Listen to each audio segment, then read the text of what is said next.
the Public Benefit Organization Dispute Tribunal. They are Eunice Otieno Arwa as the chairperson, Christabel Midiva Aboso as a member, Elizabeth Mbithe Mulwa as a member, and Leonard Kinyulusi a member, and finally Mohammed Sheikh Nur as a member.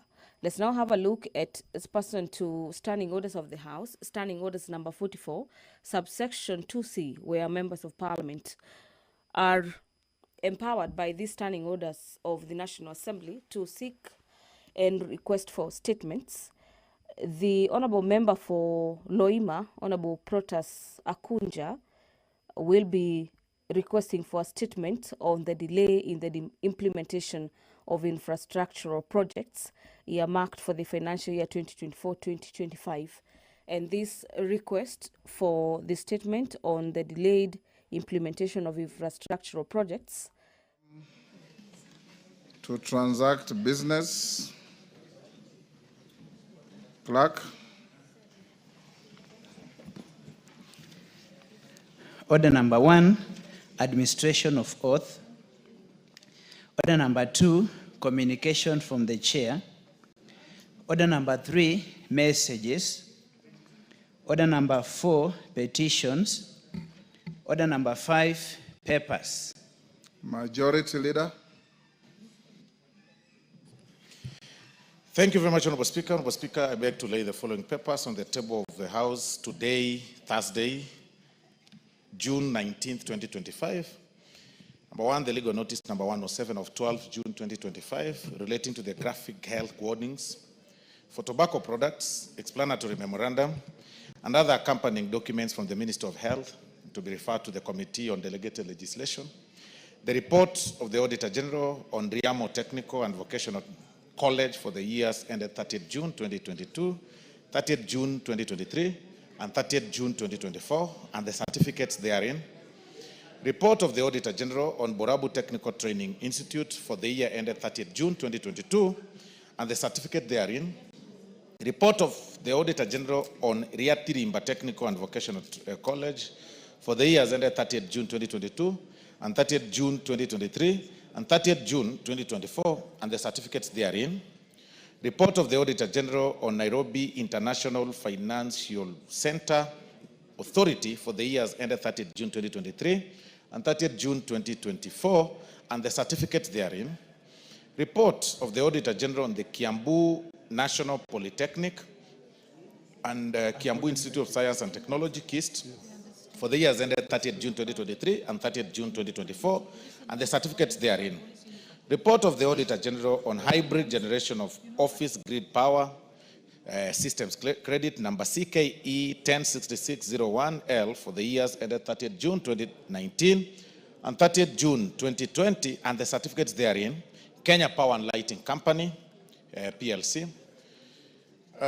Report of the Auditor General on Lunga Lunga Technical and Vocational College for the year ended 30th June 2022, and the certificates therein.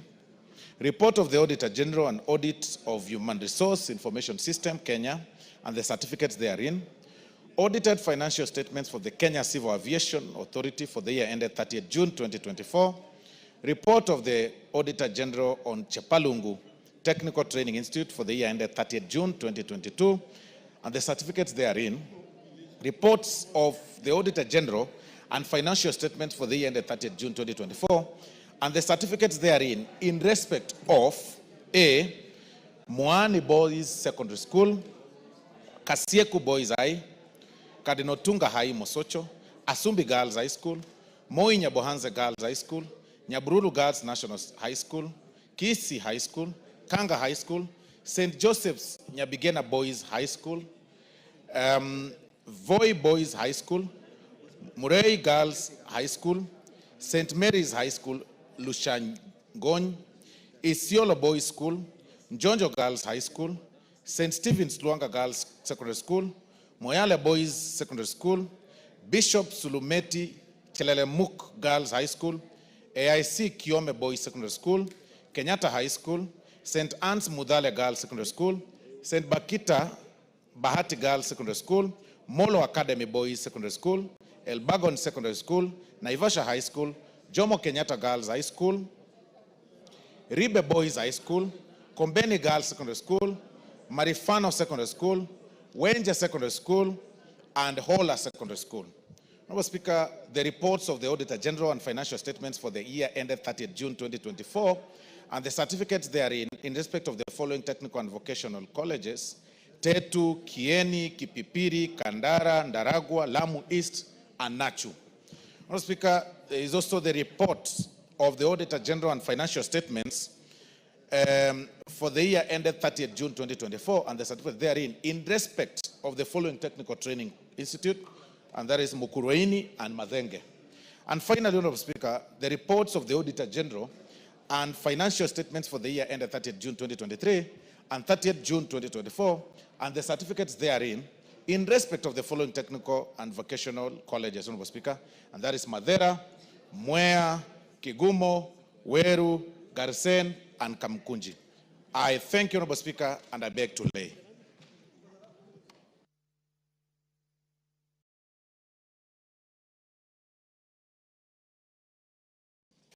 Honorable Soro. Next. Chairperson, Budget and Appropriations Committee. Thank you, Honorable Speaker. Honorable Speaker, I beg to lay the following paper on the table of the House today, Thursday, 19th June 2025. Report of the Budget and Appropriations Committee on its own consideration of the fourth basis for revenue sharing for county governments.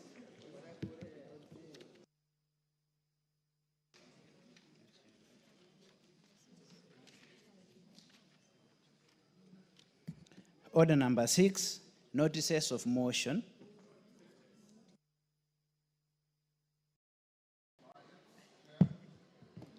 Honorable Speaker, I beg to give notice of the following motion, that taking into consideration the findings of the Budget and Appropriations Committee on its report on the consideration of the fourth basis for revenue sharing for county governments, laid on the table of the House on Thursday, 19th June 2025, and pursuant to the provisions of Article 217, Sub 1 and 4 of the Constitution, on allocation of the share of national revenue among counties, this House concurs with the Senate and approves the fourth basis for the annual allocation of the share of national revenue to the county level of governments without amendments.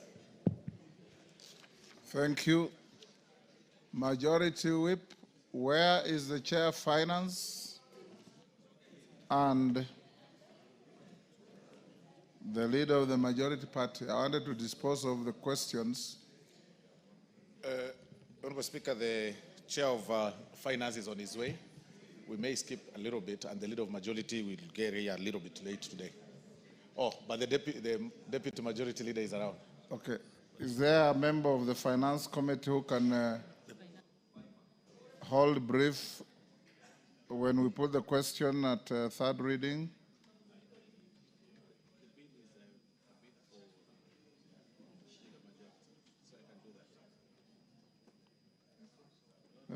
Yes, you can do that. Okay. Okay, honorable members, order. Honorable members, I want us to dispose of the questions. I believe you have your supplemental order paper. Dispose of questions at order number 8, 9, 10, 11, and 12. Then we go to statements before we come back to order number 13 and eventually go into the committee of the whole. Before we call out, allow me to acknowledge in the speaker's gallery Kiamuriuki Primary School from Chuka Igambangombe, Tarakaniti, Unity High School from Naivasha in Nakuru,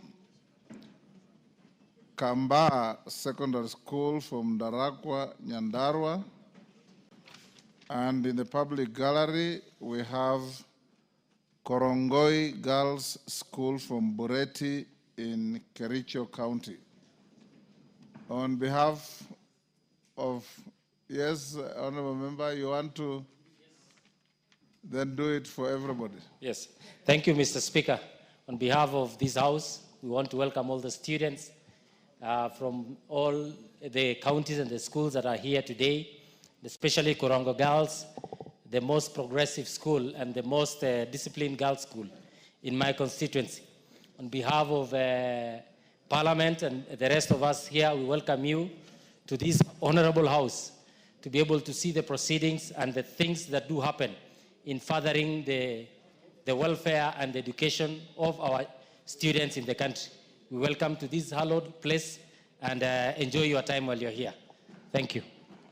Thank you. On behalf of the Speaker and the House, we welcome all the students, their teachers, and those accompanying them to the House of Parliament.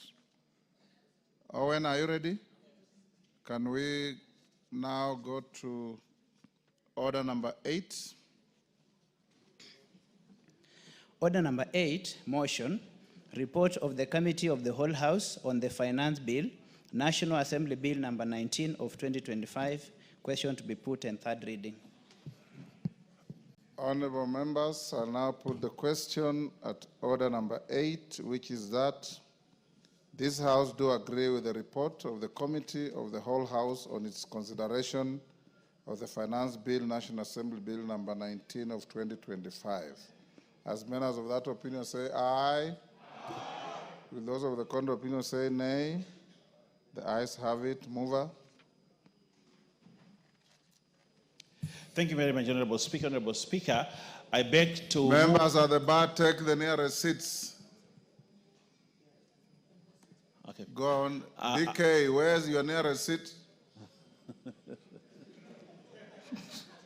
Wamboka, where's your nearest seat? Nearest to the Speaker. Go ahead. I beg to move that Finance Bill, National Assembly Bill number 19 of 2025 be now read a third time.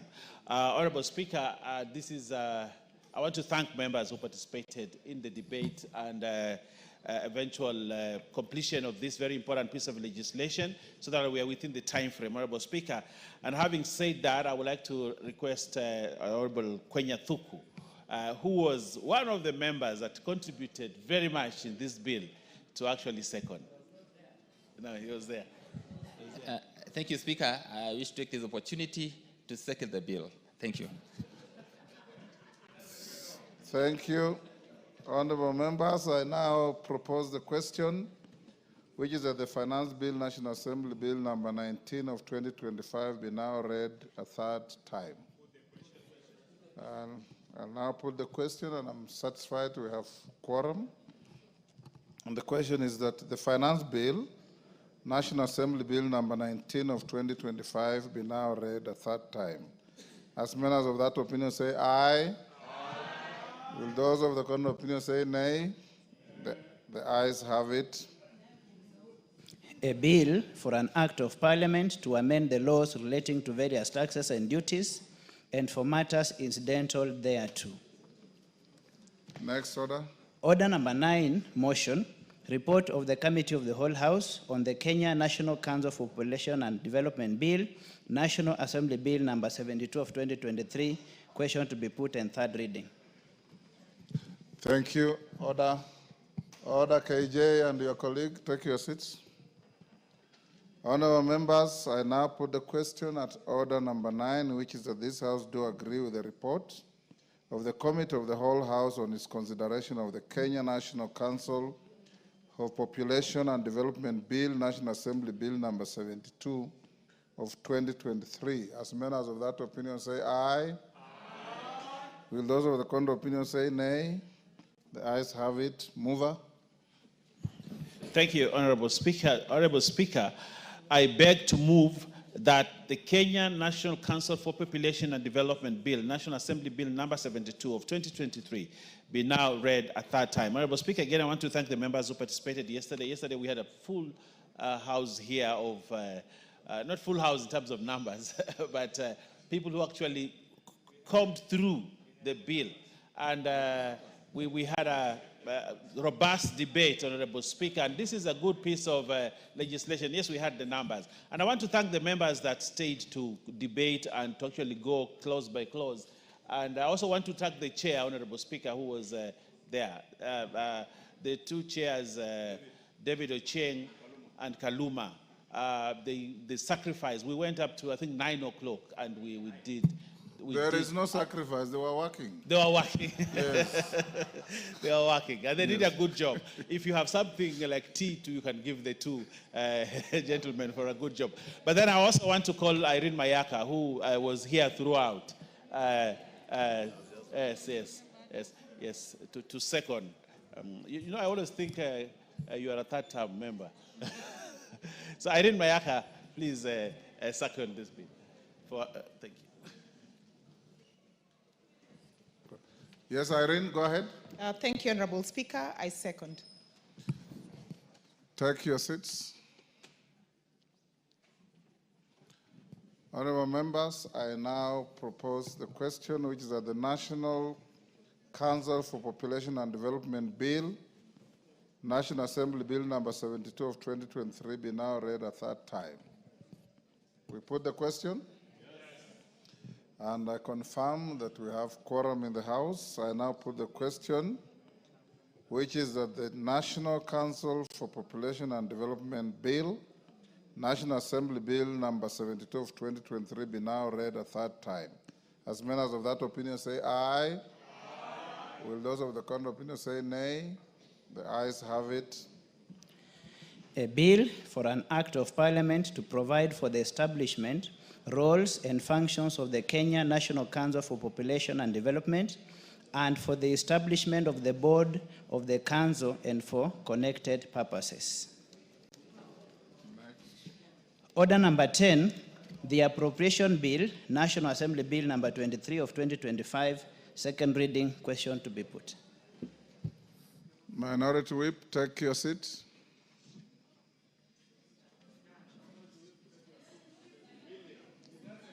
Honorable Millie, take your seat. Honorable members, I now put the question at order number 10, which is that the appropriation bill, National Assembly Bill number 23 of 2025, be now read a second time. As members of that opinion say aye. Aye. Will those of the contrary opinion say nay? The ayes have it. A bill for an act of parliament to authorize the issuance of a sum of money out of the consolidated fund and its application towards the service for the year ending on the 30th June 2026, and to appropriate that sum and a sum voted on account by the National Assembly for certain public services and purposes. Next. Order number 11, the Equalization Fund Appropriation Bill, National Assembly Bill number 21 of 2025, second reading, question to be put. Honorable members, I'll now put the question at order number 11, which is that the Equalization Fund Appropriation Bill, National Assembly Bill number 21 of 2025, be now read a second time. As members of that opinion say aye. Aye. Will those of the contrary opinion say nay? The ayes have it.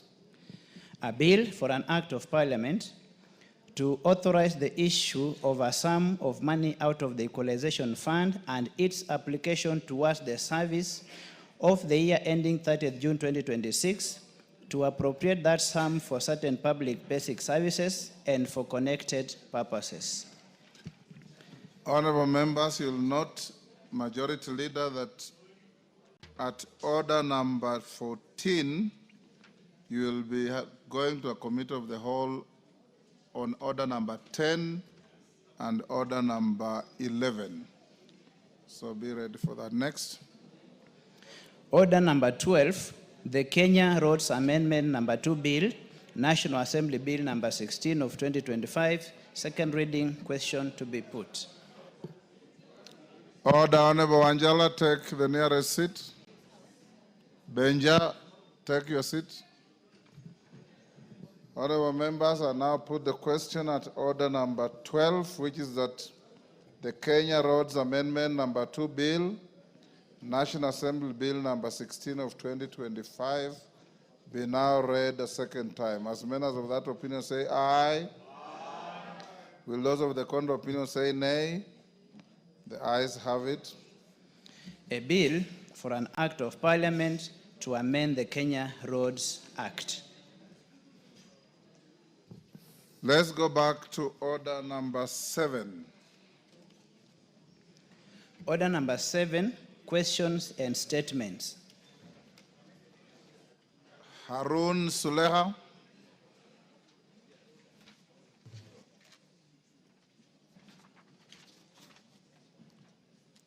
Is Honorable Harun Suleha in the house? Yes. Where is she? I'm here. Go ahead. To do what?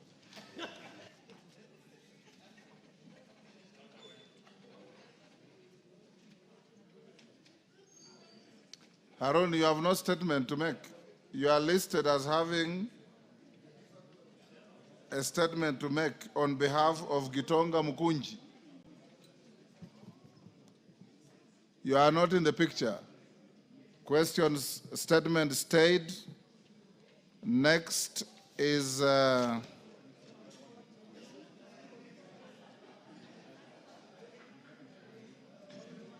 Honorable Protas Akuja, member for Loima. Thank you, Honorable Speaker. Honorable Speaker, I rise to request for a statement regarding the status of social services project earmarked by Budget and Appropriation Committee during the public hearing in the year 2024-25 financial year. Honorable Speaker, pursuant to Standing Order 44.2c, I wish to request for a statement from the chairperson of the Budget and Appropriation Committee regarding delay in implementation of infrastructural projects earmarked for financial year 2024-2025. Honorable Speaker, following a public participation hearing by the Budget and Appropriation Committee in Turkana County in the current financial year 2024-2025, Turkana County was allocated 100 million to be shared among 6 constituencies for projects allocation identified by constituent through their respective members of parliament. These specific projects were in the itemized budget and captured in the budget books as approved by this House for implementation by the respective state departments. Loima constituency had 2 sets of infrastructural projects falling under the State Department of Basic Education and State Department for TVETs. They included implementations of projects at St. Bakita Girls Secondary School, which included construction of teachers' houses, ablution blocks, and classrooms, together with construction of perimeter wall or fence at Loima Technical and Vocational Training. The implementation of these projects has not commenced despite funds being budgeted and allocated in the fourth heads, noting that the financial year is coming to an end. Honorable Speaker, it is against this background that I seek statement from the chairperson of the Budget and Appropriation Committee on the following. Report on the status for implementation of projects approved by Budget and Appropriation Committee during the public participation hearing in the year 2024-2025 financial year. Number 2, report indicating the amount of funds released to institutions for implementation of the identified projects. And 3, specific measures being taken to ensure funds have been released and implementation of projects as commenced before closure of the financial year 2024-2025. I thank you, Honorable Speaker. Thank you.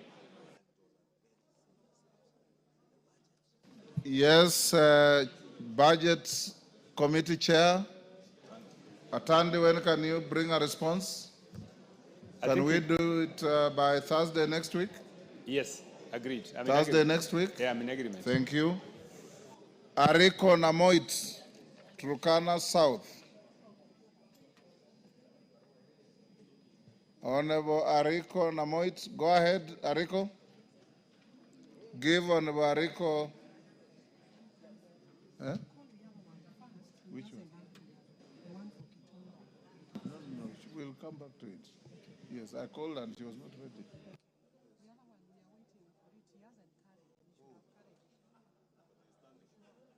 Namoit, give him the mic. You don't have your statement. Yes. Why? They have not supplied it yet to me. The order paper was out yesterday, and you ought to have seen that you are listed to request for a statement. Honorable Speaker, I've gone to the table office. They said it's here. What do I do? What you ought to do is when you file a statement at the table office, you retain a copy. You ready now? Yes, Honorable Speaker. Who has a point of order? Benja, what's your point of order?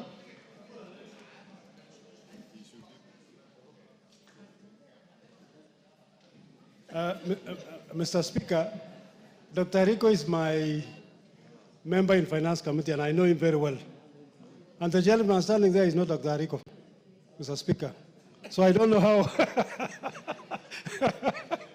I know that. I don't know why. He's not Dr. Rico, Mr. Speaker. And I know where Rico sits in this house. Emade, do you have authority? Yes, Your Honorable Speaker. The standing orders are very clear. If your colleague wants you to transact any matter on his or her behalf, they have to write to the Speaker. I have received no such written request. So take your seat.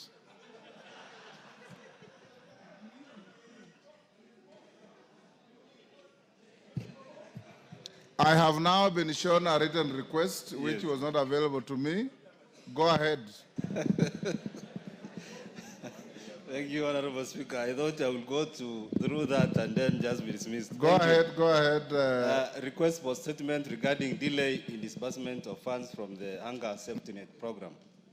Honorable Speaker, pursuant to the provisions of Standing Order 44.2c, I wish to request for a statement from the chairperson of the Departmental Committee on Social Protection regarding delays in the disbursement of funds under the Hunger Safety Net Program. Honorable Speaker, the Hunger Safety Net Program, HSNP, is one of the flagship social protection initiatives under the Kenya National Safety Net Program and is implemented through the National Drought Management Authority, NDMA. The program targets vulnerable populations in the arid and semi-arid areas by providing predictable and regular cash transfers aimed at cushioning vulnerable households from food insecurity and poverty. Regrettably, for close to 8 months now, beneficiaries under the HSNP have not received the funds. This delay has impacted over 100,000 households, exacerbating hunger, malnutrition, and deepening poverty in the affected areas. This non-disbursement negatively affects the socio-economic status of the communities dependent on the programs. Further, the lack of representation of persons from arid and semi-arid areas in the National Drought Management Authority raises concerns on the effective management of the challenges faced in the areas. Honorable Speaker, it is against this background that I request for a statement from the chairperson of the Departmental Committee on Social Protection on the following. 1, a report on the status of disbursement of funds from the Hunger Safety Net Program to support vulnerable populations in the arid and semi-arid areas, including Turkana County.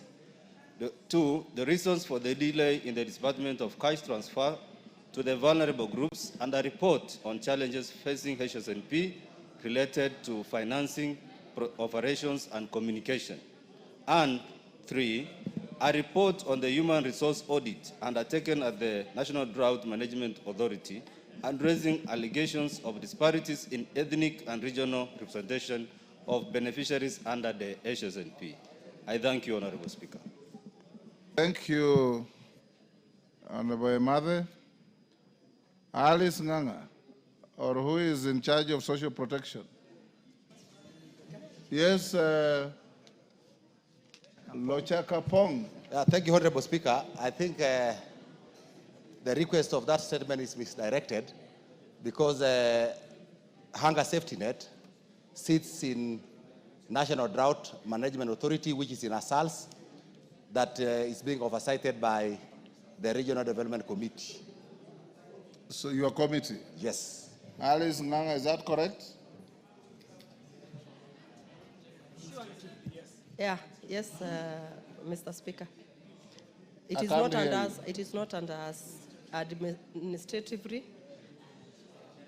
Even other standing orders. So I direct that your request goes to the correct committee chaired by Honorable Ochakapong. When can you bring a response? Ordinarily, it would be 2 weeks, but now I think we're going for recess, maybe the first week after recess. Okay. Thank you. Thank you. Response to a request by David Kiplagat, Education. I have been told by the Chair Education that he is not ready today, and the Honorable Questioner David is just chatting away. He's not paying any attention.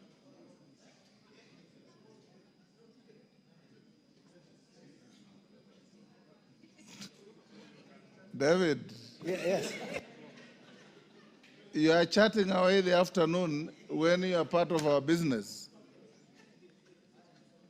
Your statement will be responded to next week on Wednesday.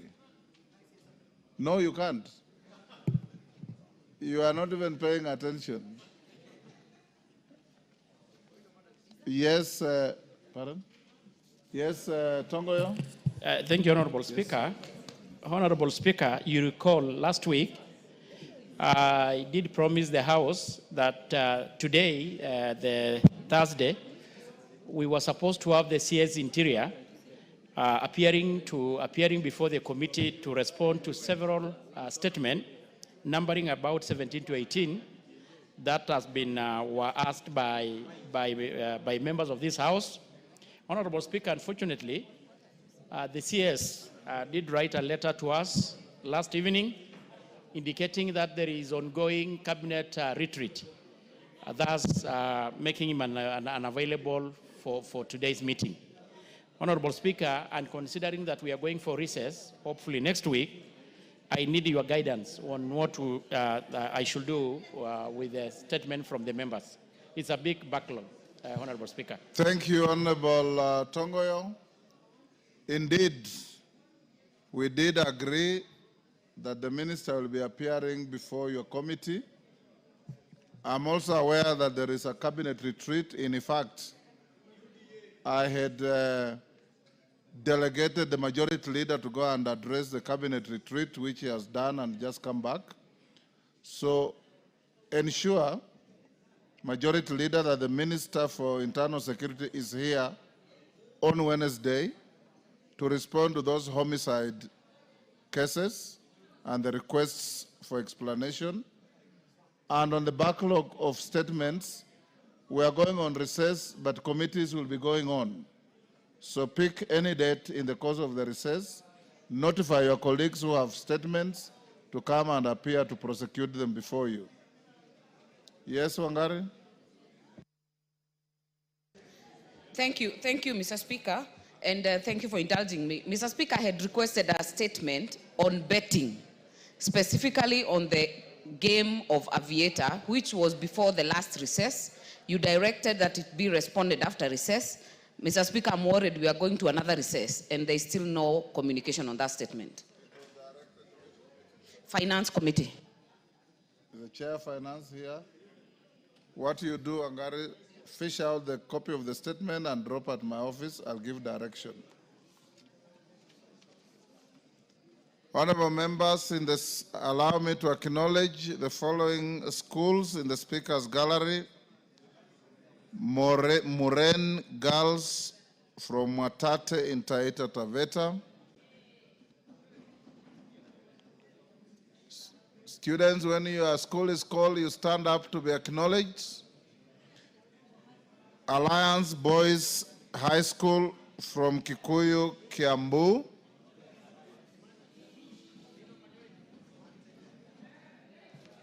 In the public gallery, Malivani AIC Primary School from Makueni. Ibara Girls Boarding from Borabu, Nyamira. Yes, Majority Leader.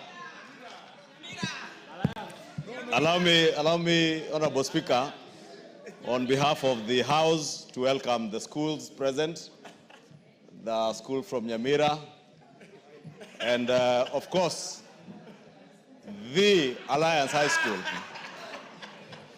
Honorable Speaker, exactly 31 years ago, exactly 31 years ago, I left the Alliance High School as a young man, very determined to serve the world, because we had a school motto that said, "You are strong to serve." And every day in the morning we prayed to God that he may give us the strength to grow up to be men who are strong in body, mind, and character to serve fellow men faithfully. So allow me to welcome these students and tell them that they are strong to serve, and they are welcome to the National Assembly, where their representatives represent them and the people of Kenya. And as they work hard in school, they must bear in mind that this country looks up to them, not just as the future leaders, but also as present, active citizens of our country. And we want them to be the best examples that they can be to the rest of the young people, Honorable Speaker. And I welcome them to the National Assembly. I was in Smith House in 1994, I was the House Captain in Smith House, and the senior prefect in charge of discipline, Honorable Speaker. That is why you find me being a very disciplined person, because of what I had to lead by example. And that is why even now when I lead here, I want to ensure that each and every one of us, including the member for Juja, becomes a disciplined legislator. Thank you, Honorable Speaker. Thank you, Majority Leader. You know, you as truly here went to a better school called Friends School Kamsinga. But two of my sons went to the Alliance High School. Yes, member for Mwatate Mbogo. Hey, Mbogo.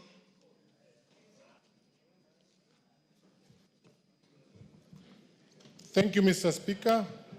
Let me take this opportunity to welcome my students from Mari Girls High School in Mwatate constituency, Taita Taveta County. Mr. Speaker, this is a top-performing school in Mwatate and one of the best-performing schools in the Coast region, and I feel honored to have them here in the National Assembly. To the students, let me encourage you to make sure you gather lots of information on National Assembly's establishment and roles during this visit and throughout your trip in Nairobi. This exposure is fundamental to your studies and also to some of you who are aspiring to be leaders in the near future, to know exactly what happens in this legislative arm of government. Karibuni sana and feel welcomed. Thank you, Mr. Speaker. Thank you, Mbogo. Next.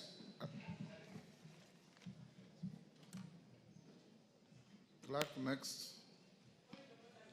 Yes, Emily Odhiambo. Mr. Speaker, of course, I do welcome the students that have come here, but that's not the reason why I'm standing, Mr. Speaker. Mr. Speaker, yes. I just wanted to get clarity whether Honorable Wamushomba,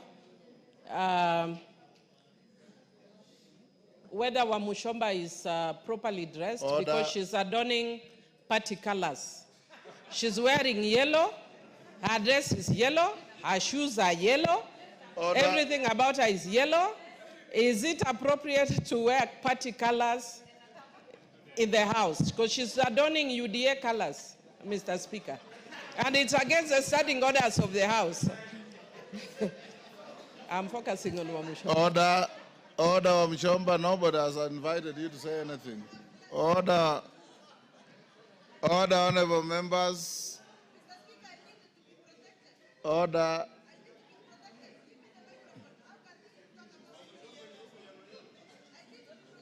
Order, Wamushomba.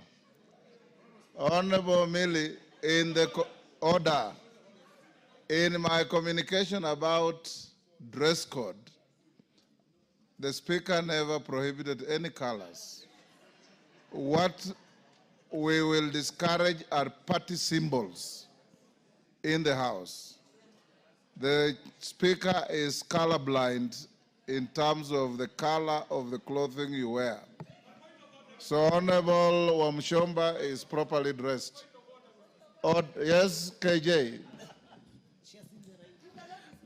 Mr. Speaker, my concern is in the veracity of the information being given by the Honorable Millie Odhiambo. Is she really in order to contend that the Honorable Wamuchomba is in yellow and everything that she has on is in yellow? What measures does the Honorable Millie Odhiambo have to confirm that everything that Honorable Wamuchomba has is in yellow? We would be very concerned, and I saw my leader of my majority, almost my whip, almost rising because of concern is that the colors are my UDA color party colors, and I do not know how Millie can verify that everything is in yellow. Or has Wamuchomba come back to the party and promoting the ideals of my... That is enough comic relief. We can go on with other matters. Yes, Wamuchomba, what is it?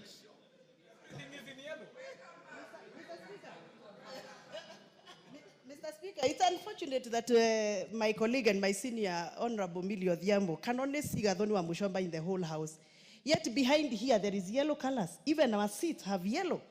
Yes, the emblem has yellow. I don't know, why are you so particular about yellow? Why are you so particular about this wonderful lady who is in black and yellow? It is because you know I have come here to dissect the finance bill and protect the wish of the Kenyans who you have refused to talk for. That is why you are all talking about me, because you know I am here because you have failed. Order, members. Order. Order. Honorable Wamuchomba, you are out of debt. The finance bill is way behind us. It is now in the annals of parliamentary history and is going to be implemented. So if that's what you came for, then you are out of debt. Let's end there. Suleha, you have authority to present a statement, request for a statement. Is it a request or just a statement to be made? It's a general statement. Go ahead. Honorable Speaker, pursuant to the provisions of Standing Order 43.1, I rise to make a statement of great national importance regarding a blood donation drive scheduled to be hosted by the Kenya Young Parliamentarians Association, KYPA, on Monday, 23rd June 2025 within Parliament buildings. Honorable Speaker, the KYPA has organized a blood donation drive within Parliament in commemoration of the 2025 World Day, which was observed last week on the 14th of June 2025. This event comes at a time when the country is facing a persistent shortfall in blood supply, with the annual national demand for far outpacing the available voluntarily blood donations. While our health professionals have been working tirelessly to save lives, many patients have to wait and sometimes perish in the course of waiting, simply because the blood was not available in time. This situation calls on us, parliamentarians, by virtue of our unique positions, to influence positive change in embracing voluntarily blood donation to save lives. This is because our voices as leaders can shape public opinion, inspire trust, and unlock positive response to the much needed resources for the national blood service. Honorable Speaker, it's for this reason that I invite all members of this House to participate in the blood donation drive on Monday, 23rd June 2025, here in Parliament. Your participation in the drive will be greatly symbolic and transformative. I also encourage participation members to use their platforms both here in Parliament and in the constituencies and counties to create awareness on blood donation and address the cultural, religious, and logistical barriers that hinder voluntarily blood donation. This will inspire the constituent to participate in the ongoing and future blood donation drives to boost our banks. Honorable Speaker, to further encourage voluntary blood donation in the country, I call upon the House to support legislative and budgetary efforts to strengthen Kenya's blood donation system, including modernization of the blood infrastructure, promoting plasma fluctuation, and enabling blood service reimbursement under the Social Health Insurance Fund. At an appropriate stage, I will table a motion to declare the month of June as Kenya's National Blood Donation Month. This will serve as a lasting legacy that will institutionalize annual nationwide blood donation efforts in the country. I thank you, Honorable Speaker. Thank you, Suleha. Honorable members, we go to the next order. Order number 13, motion, approval of the mediated version of the Division of Revenue Bill, National Assembly Bill number 10 of 2025. Majority Leader's Thursday statement. Yes. Thank you, Honorable Speaker. The clerk was in a rush. Honorable Speaker, pursuant to the provisions of Standing Order 44-2A, I rise to give the following statement on behalf of the House Business Committee, which met on Tuesday, 17 June 2025, to prioritize business for consideration during the week. Honorable Speaker, if you can protect me from Honorable Farah Maalim and Honorable KJ, they are very close to me. And this is why, Honorable Speaker, because members don't ordinarily listen to this statement, that is why you hear the Honorable Wamushomba not being aware what business was being transacted in the week. So it is important. Honorable Wamushomba, just be courteous to your colleagues. He was not being rude, he just said you missed the point because people didn't listen. Order, Wamushomba. It is out of order and indecent for a lady to tell another member, kwenda huko wewe. You should not behave like that. Order, Honorable Wamushomba. You know, Honorable Speaker, thank you for your protection. I was making this point not just for Honorable Wamushomba's sake, for the sake of all members of Parliament and the country at large. Honorable Wamushomba might have been here yesterday, but she clearly was not aware that the finance bill was being transacted on yesterday. We finished with debate on second reading the day before. We dealt with committee of the whole House yesterday, finalized, and you just put the question this afternoon. Therefore, Honorable Wamushomba should just be courteous and pay attention to what goes on in the House better than what goes on out there. Honorable Speaker, with regard to business now scheduled for Tuesday next week, the House is expected to continue with consideration of the following bills, should they not be concluded today. The second reading of the County Public Finance Laws Amendment Bill, Senate Bill number 39 of 2023, the Virtual Asset Service Providers Bill of 2025, and the Kenya Institute of Primate Research Bill of 2024. Additionally, Honorable Speaker, debate will be undertaken on the following motions, some of which are listed in today's order paper. 1, consideration of the fourth generation revenue sharing formula for counties, which you made a communication on yesterday.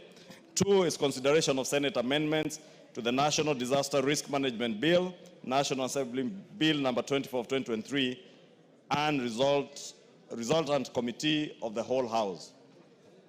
3 is consideration of the performance audit report on the provision of services to persons with disabilities by the National Council for Persons with Disabilities. And 4, consideration of comprehensive economic partnership agreement between the Republic of Kenya and the United Arab Emirates. Honorable Speaker, in accordance with the provisions of Standing Order 44A, 5, and 6, I wish to convey that the Cabinet Secretary for Interior and National Administration, as you had directed, is scheduled to appear before the House on the afternoon of Wednesday, 25th June, 2025, to respond to the following concerns raised by members regarding the circumstances surrounding the death of Mr. Albert Ojwang. In addition, the Cabinet Secretary will respond to the following questions. Question number 058 of 2025 by the member for Ariada, the Honorable Otiende Amolo MP, regarding police brutality against peaceful protesters and unarmed civilians. 2, question number 059 of 2025 by the member for Nairobi County, the Honorable Esther Passaris MP, regarding the implementation of the body-worn cameras in the police force. And 3, question number 060 of 2025 by the member for Suba North, Honorable Millie Odhiambo Mabona, MP, regarding the deaths of persons while in police custody. Honorable Speaker, as I conclude, I wish to remind members that the House is scheduled to proceed for a short recess next week. As such, members should note that the House may be required to sit longer or have additional sittings on some days to conclude priority business before proceeding on recess at the end of that week. Finally, Honorable Speaker, the House Business Committee shall reconvene again on Tuesday, 24th June 2025 to schedule business for the rest of the week. I now wish to lay this statement on the table of the House. Thank you, Honorable Speaker. Thank you, Majority Leader. Next order. Order number 13, motion, approval of the mediated version of the Division of Revenue Bill, National Assembly Bill number 10 of 2025. Chair, Budget and Appropriations. Thank you, Honorable Speaker. Honorable Speaker, I beg to move that the report of the Mediation Committee on Division of Revenue Bill, National Assembly Bills number 10 of 2025. Honorable Speaker, the committee was constituted by the National Assembly, by the Speaker of the National Assembly and the Speaker of the Senate, pursuant to Standing Orders 149 of the National Assembly and Standing Order 166 of the Senate. Honorable Speaker, the committee was established to facilitate consensus between both the houses on the Division of Revenue Bill 2025. Honorable Speaker, our primary role was to reconcile the differences that had arisen between the National Assembly and the Senate on the proposed allocation of revenue between the national and county governments. Honorable Speaker, I would like to inform members that the National Assembly had proposed to allocate equitable share to counties of 405.1 billion, while the Senate had proposed to allocate 465 billion to counties, as equitable share to counties. Honorable Speaker, in the course of our mediation, we held a total of 4 meetings. And Honorable Speaker, the process of mediation requires extensive consultations. And to date, I would like to thank the various stakeholders who engaged us in the process of arriving at the mediated figure. And I want to thank the President of the Republic of Kenya, Honorable Speaker, because at some stage we had to engage the presidency to help us iron out some of the challenges that we had in the process. Also, I would like to thank the National Treasury, because we also had to talk to National Treasury so that we could be able to arrive at a figure that was agreeable to both the parties. Honorable Speaker, in the process of mediation, we learned so many things. Honorable Speaker, county governments are doing tremendous programs. And there are so many programs that counties are doing that are not, that most of our members are not aware of. And many times, Honorable Speaker, you'll find that most of us may be castigating counties and saying counties are not making very good progress. I would like to confirm to this House, Honorable Speaker, that we realize that counties are doing so much, especially in the area of facilitating government program, national government program, like in the health sector. Many counties have already onboarded so many people into the SHA programs.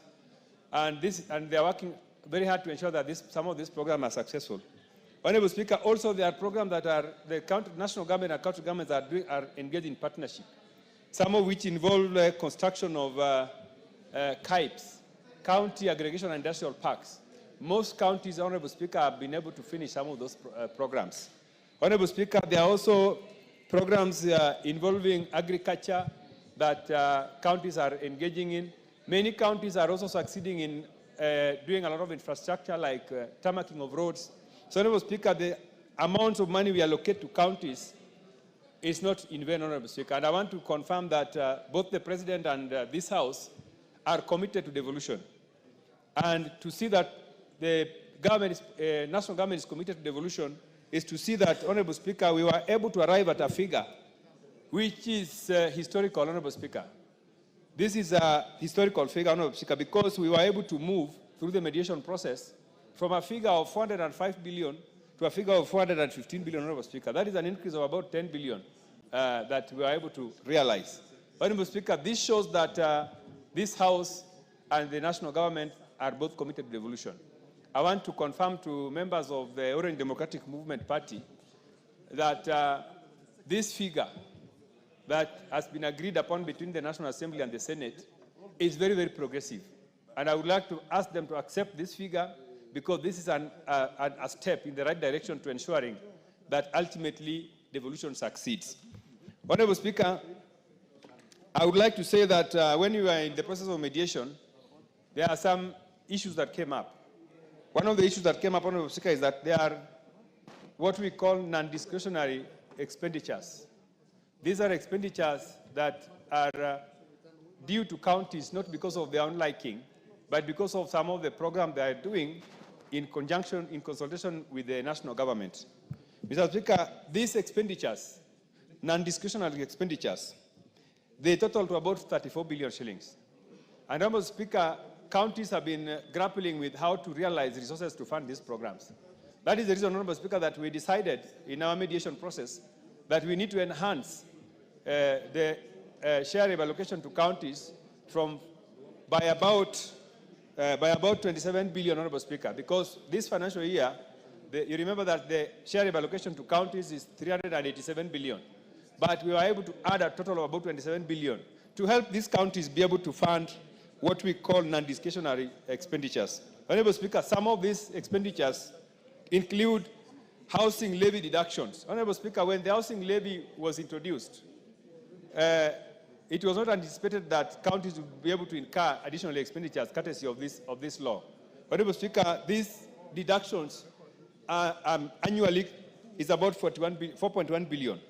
Honorable Speaker, another non-discretionary expenditure which we realize counties have to bear involve enhanced contribution to NSSF, courtesy of the law that we passed here, increasing allocations to NSSF, contributions to NSSF. Honorable Speaker, there are matching allocations to KIPES, matching allocations to CHPs. Honorable Speaker, all these expenditures require that we be able to increase our allocations to counties. So, Honorable Speaker, I would like to say that, the process went on very well. We held 4 successful mediation meetings, and ultimately we came to a conclusion that this amount of money is going to help our countries to advance and to prosper. And therefore, I would like to urge members of this House to support this report to allow us to adopt it and be able to move forward. Honorable Speaker, with those few remarks, I would like to beg to move and I call upon my able Vice Chairman, the Honorable Dr. Pukose, to second. Thank you, Honorable Speaker. Honorable Speaker, I stand to second the mediated version of the Division of Revenue Bill, and I want to join my chair in thanking the honorable members from the National Assembly who are in that mediation team, including my neighbor here, Honorable GK, Honorable Naisula Lesuta. We also had Honorable Mishi, Samsam, the women rep for Mombasa, and others who are not here now. Honorable Speaker, we also want to thank the Senate team led by Senator Roper for the understanding at the negotiation and agreeing on the mediated figure of 410 billion.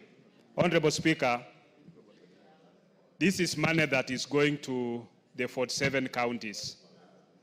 And once this money has gone to the counties, the law states that the money that has already been appropriated to the counties, it cannot be reduced, despite the fact that maybe the collections might not be, by a KRA, might not reach the target. And that means the national government will bear responsibility. So, putting that into consideration, we want to urge the counties that once you've gotten this money, let's use the money judiciously. Let's the money go into the projects for which they are meant to. Because, Honorable Speaker, whenever you visit counties, some counties like I think Elgeyo Marakwet, Taita Taveta, they've not been able to realize serious development because they are saying with this current formula, they are not able to do any development. But after this mediation, with the new formula now from the CRA and approved by the Senate and which has been forwarded to this House, what it means is that all the 12 counties which were not able to realize meaningful development will now be able to at least do some development. And that, I think, is a move forward, because whenever you visit counties, what you are only able to see in most cases is what CDF has done. You will be able to see schools that have been built by CDF. You will be able to see administrative units, assistant chiefs, chiefs, SEC, DCC's offices, which have been put, police stations, DCI offices, and all that. But you are not able to see something tangible from the county governments. But we also want to urge the Senate to also provide proper oversight to the counties, because more often, I think there is some bit of laxity in terms of the oversight.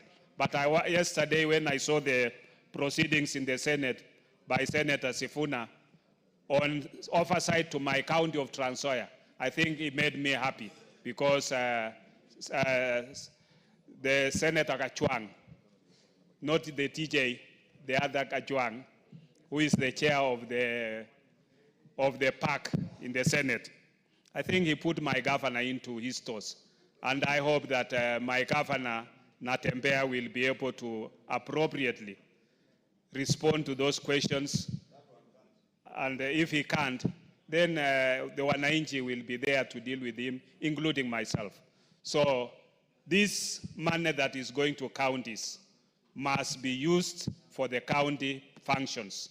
Honorable Speaker, when you look at even the budget of the national government, there is 13 billion for primary health care, which is money that is appropriated from the national government.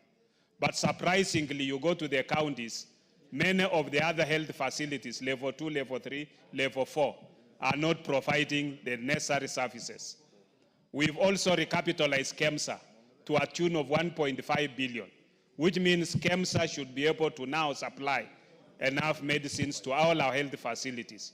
And therefore, it calls upon the counties to make sure that the health facilities are properly equipped with health products and technologies, and they are able to make sure that Mwananchi visits facility and gets the services. Honorable Speaker, when you look at the number of the follow functions, the major is health, agriculture, and I think, and water. But which county government should be able to make sure that this money that is being sent to the counties at least are able to provide the minimum services that Wananchi are able to reap from the devolution. Because when our elders met in Bomas and came up with this issue of devolution, they meant services going closer to Wananchi. But what has happened? We've devolved corruption. Because you go to the counties and you look at the level of opulence exhibited by the county government, governors, even some governors going with seats to meetings. I think that's not what we wanted. And funerals, that is not what we wanted. Governors hiring goons to move around with goons in their meetings, that is not what we wanted. So, Honorable Speaker, I think I want to applaud the National Assembly Committee that mediated this together with the Senate, and hope that the House will be able to support so that we can have resources being appropriated to the counties, and we have each county at least having meaningful development. With those few remarks, Honorable Speaker, I second. Honorable members, order. Honorable members, I now propose the question, which is that pursuant to the provisions of Article 113(2) of the Constitution and Standing Order 153, this House adopts the report of the Mediation Committee on the Division of Revenue Bill, National Assembly Bill number 10 of 2025, laid on the table of the House on Wednesday, 18th June 2025, and approves the mediated version of the Division of Revenue Bill National Assembly Bill number 10 of 2025. Yes, Majority Leader. Honorable Speaker, I rise to support this mediated version of the Division of Revenue Bill. Honorable Speaker, 415 billion is not the only money going to counties, because that's just the shareable revenue that counties are getting. There is additional county allocations, a further 55 billion shillings. So when we speak about the money going to our counties this coming financial year, should be that 415 plus the 55, which is a whooping 470 billion shillings. 5 billion shillings above the 465 that our good senators had sought in the Council of Governors. And over and above that, we have close to another 10 billion shillings, about 9.6 billion, through the Equalization Fund that is going again to counties. Honorable Speaker, last evening I listened to the contribution by Honorable Mwalimu Moroto. And, you know, he usually gets very agitated in the evening, I think on account of age. The order, Majority Leader. There is no scientific evidence that old people get agitated in the evening. You know, Mwalimu Moroto, Mr. Speaker, yes, there is no scientific explanation, but over the years that I have known him, he usually will come in the evening very agitated. Yes. I have never figured out for what reason.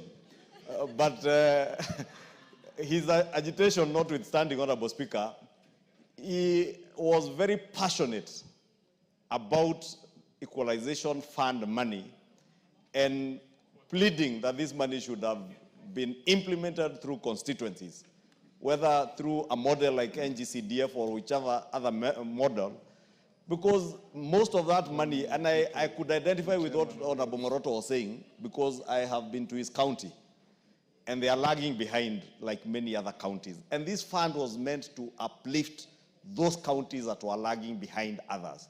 But unfortunately, with devolution, the more money that goes to a county, I think the more corruption there is in that county, and the more backward that county continues to be. I don't know why, Honorable Speaker. Because if you look at the counties that benefit with the highest amounts, corruption is also very rampant, and I don't want to name any particular county, Honorable Speaker. And also, Honorable Speaker, the status in which those counties were at the advent of devolution, most of them are still in the same state. So you have to ask yourself, where is all this money going to, Honorable Speaker?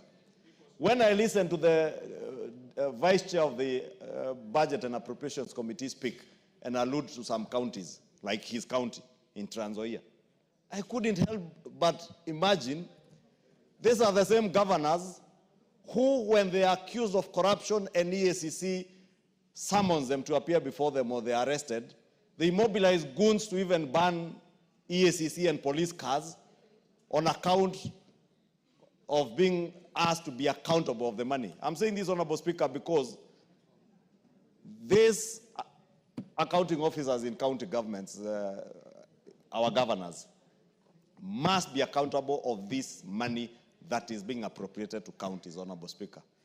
It is true, Honorable Speaker, that many Kenyans are still suffering without medication in their county hospitals. At a time, hundreds of billions are being devolved every year to our county governments, Honorable Speaker. I know we just come from a very painful journey on RMLF. Honorable Speaker, walk to any county in this country. MCAs say it openly, that this RMLF money is the only money we would get to eat. Therefore, when we say here that when governors get RMLF money, Honorable Speaker, and I know we are about to do legislation around the issues that the court made a decision on, we must be emphatic and give conditions that will ensure RMLF money goes specifically to doing roads and not just doing maram roads. They must tarmac roads. Yes. We must conditionalize that money to ensure that, because there is no county in this country without a shopping center, without some sort of urban population, that at least this money goes to tarmac roads in those urban centers, or if they are doing in rural roads, roads already identified in work plans by the Kenya Roads Board, so that we stem the abuse of all these monies that are going to the counties. Because we can't give 415 billion in shareable revenue. It is all stolen. Honorable Speaker, if you look at the Comptroller of Budgets reports, you'll be shocked. The percentage of money going to development from this shareable revenue. And why, Honorable Speaker? Because if I am elected as a governor today, I will find ward administrators, sub-county administrators, I don't know, village liaison officers, who are on permanent and pensionable terms employed by your predecessor. Then a new governor comes into office, they recruit their own kin and their own friends and campaigners into the same permanent and pensionable jobs. Then they start crying all over, oh, we have no money for development. You have no money for development because you have failed in governance. You don't have to employ every other person who campaigned for you. Grow the economies in the counties, and your supporters and those who campaign for you will be able to get jobs when economies in your counties are growing, when roads are functional, when hospitals are functional. Those economies will thrive, and all your supporters and your citizens in your counties will have job opportunities that will come their way.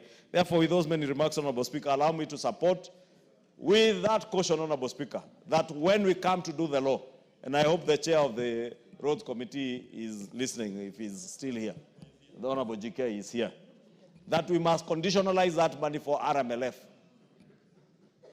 Just like when we do the additional county allocations, that money comes with conditions, even this one for RMLF must come with.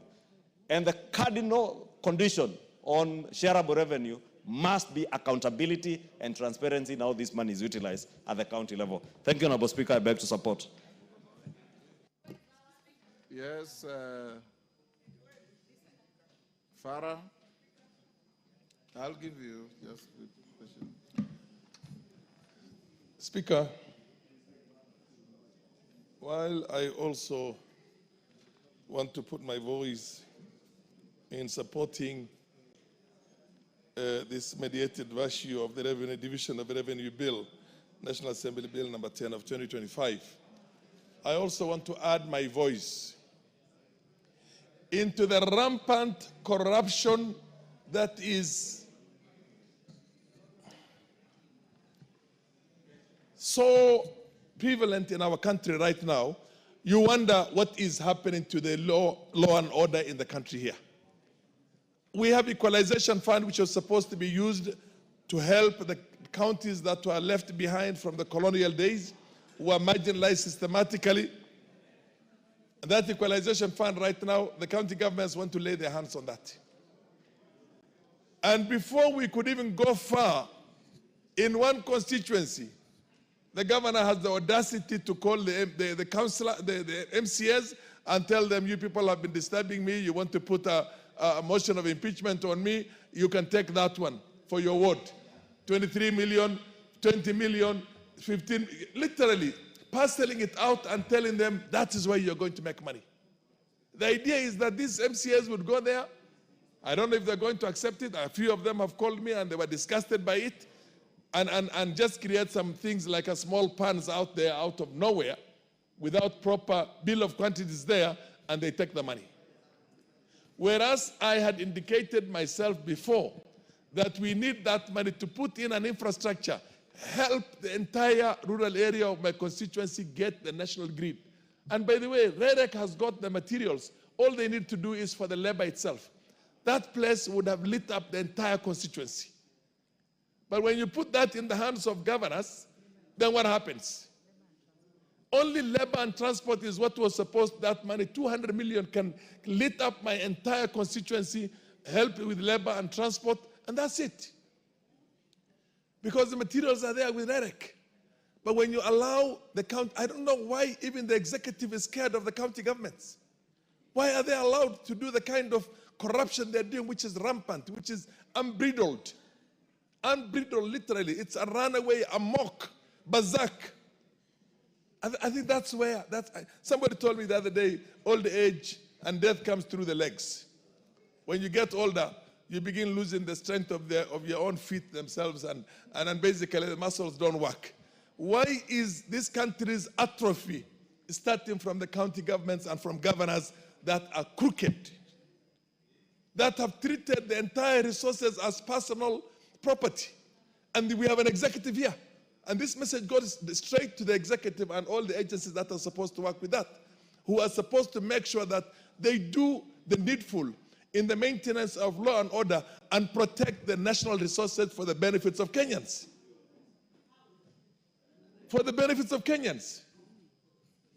Because when these things are happening, and they're happening in the manner in which they're happening, with almost zero public participation, and people are making money out of that, and we allow it to happen. We allow hundreds of billions of Kenya shillings to get wasted, and for governors to have their vehicles, take choppers, take planes, and everything else, and literally turn this into a private property. Mr. Speaker, I think we have a problem in this country, and this house being a legislative house, a lawmaking house that has that express ability to do that, and the constitutional mandate to do that, we better begin dealing with these things very well and saying that we are not going to pass any of these appropriations before certain things are put in place. You remember when we were trying to negotiate the RMLF, before the courts pronounced themselves into that, because the governors were the ones who were pushing for these things. And they're also coming for the CDF. And the whole idea of coming for all those things is not to put these things in the hands of an entity, another authority for the benefits of the people. They just want to steal it. They're doing that with the donor money also. Mr. Speaker, I want to put my voice on this, but at the same time say that we have a problem in the country. We're talking about corruption in the country. And the same corrupt guys are the ones who seem to have the ear and the support of the local people out there. Because Parliament has failed to do its work, National Assembly has failed to do its work, the executive has failed to do its work, the government, the appropriate authorities on the maintenance of law and order to protect the national resources are not doing their work, we have a problem. We have a problem of resources in the country. We have a problem of poverty, rampant poverty. The amount of money that goes out there for devolution should be able to change the lives of the people out there. Change the lives of the people. The students, absolutely, absolutely. And if the Senate is going to transform itself into a body whenever an impeachment is brought for them, then governors are going around dishing money.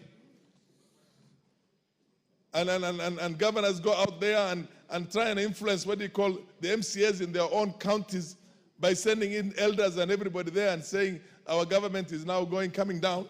I mean, these things are bad. The common man has got to be educated. There has to be sufficient civic education to tell them that every coin has got to be accounted for. At the national level, at the county level, at all levels, including ourselves at our own CDF levels. We are not managing the CDF is managed by a board, but it's got to be, everything has got to become accountable, Mr. Speaker. We have a nation, we have resources, and the resources is not getting down to the people. The people are poor. The Kenyans are suffering. Students are suffering everywhere. Because the little we have for what we call bursary is not sufficient. And the county governments are not putting money into that. They're putting money into building walls and building what we call white elephant projects. And they are the contractors themselves. The governors are the contractors themselves. And consultancies. And God knows what. Fetes and dramas and everything else. So, Mr. Speaker, this House has got to rise up to the occasion. Members of Parliament must take the responsibility of protecting the national resources from everybody who's going to misuse them. If we don't, then we become complicit in that. We become part of the corruption. We become part of the rot. And we can see the kind of problems that are going on in the country. The country is bleeding. There's no question about that. Let us rise up as legislators ourselves, use the appropriate, what we call, instruments through the committees and everything. Make sure that we change the laws when there's need to change the laws and stop thugs from stealing national resources. Because we are the lawmaking body. We have the instrument to put a bridle on these things, and we're not doing that. Mr. Speaker, with those many remarks, with the bleeding, what do you call, nation is right now because of the misuse of our resources and the rampant corruption, runaway corruption.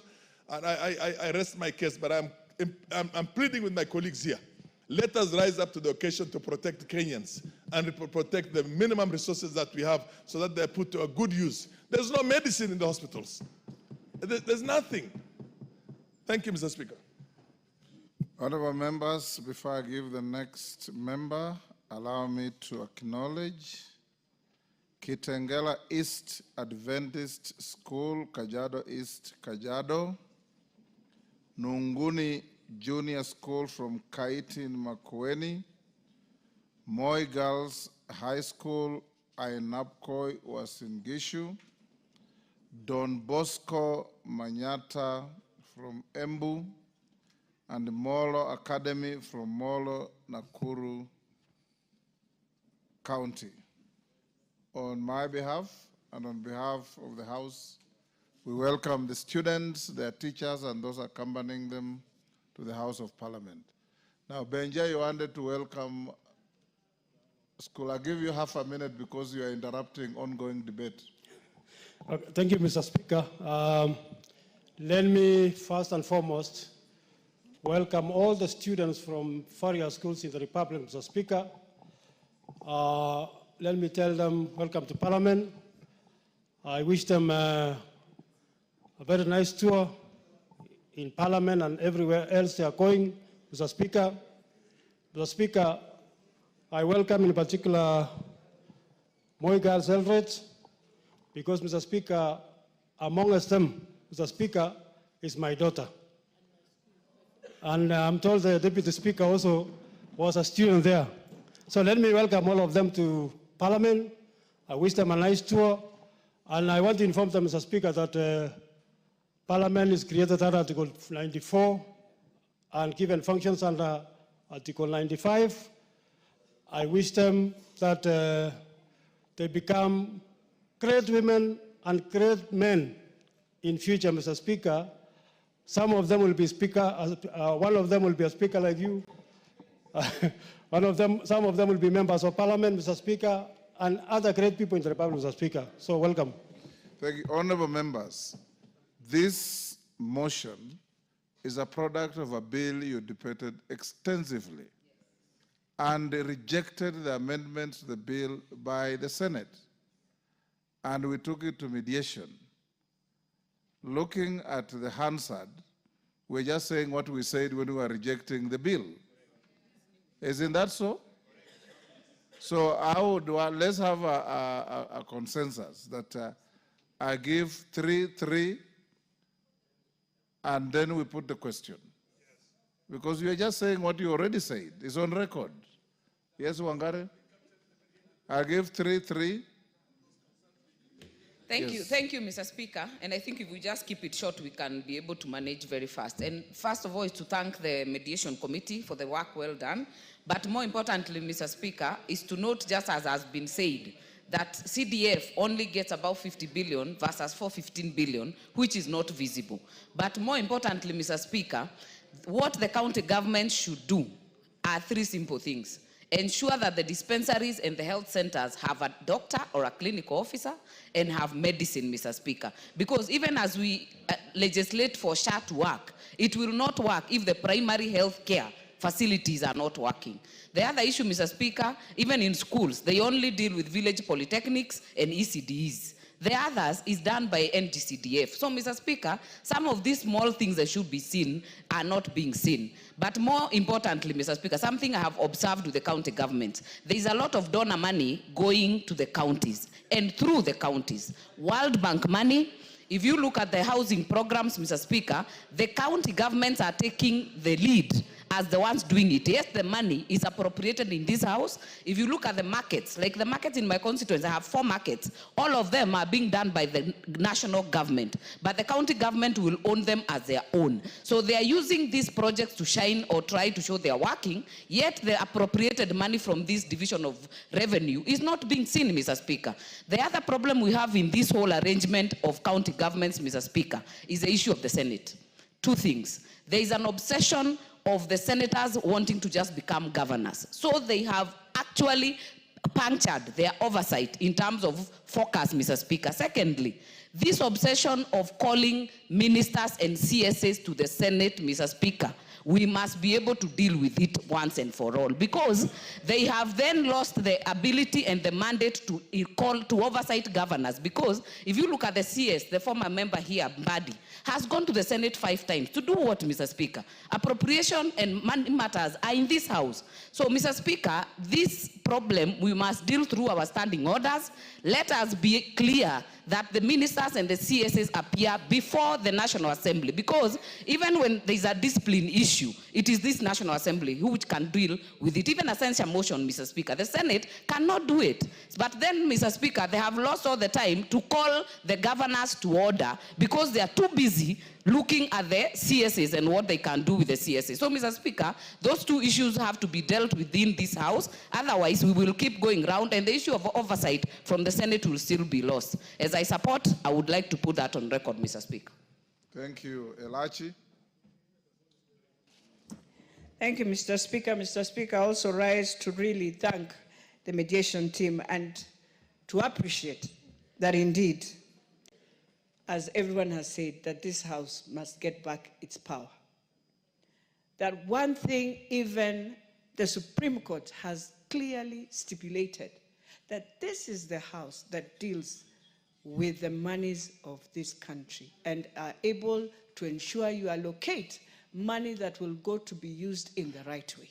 And Mr. Speaker, when you look at the county governments, first of all, you ask yourself, and I want to thank Baba, because he pleaded and he said, we give the county governments 450, we have gone 70 plus equalization fund. For the first time, CS body will be able to ensure we are getting the equalization fund.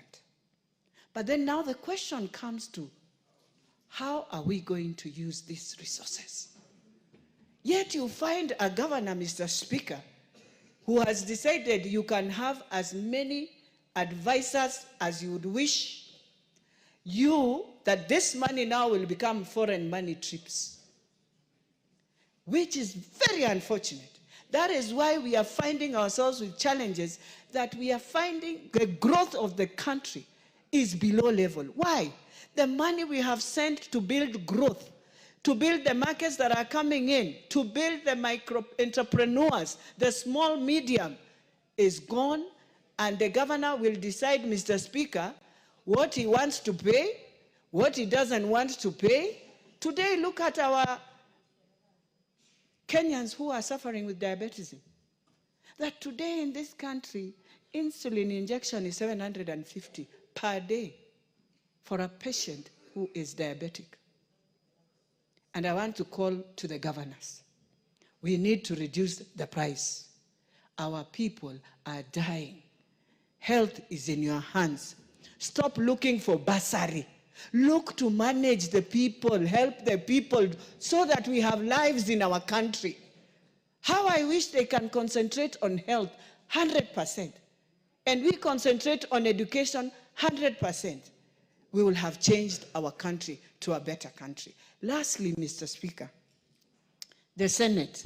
Mr. Speaker, I, Martha Wangare, Honorable Esuda, all of us were in the first Senate. Yes, I have said Mr. Speaker. Yes. And he was the lead. He taught us. He was our scholar. At that time, we thought we are going to have a Senate that will think through county governments. We never used to summon CSS. That was not our business. Once in a while, we'll summon when we know this is a county function, and now it's going to the dogs.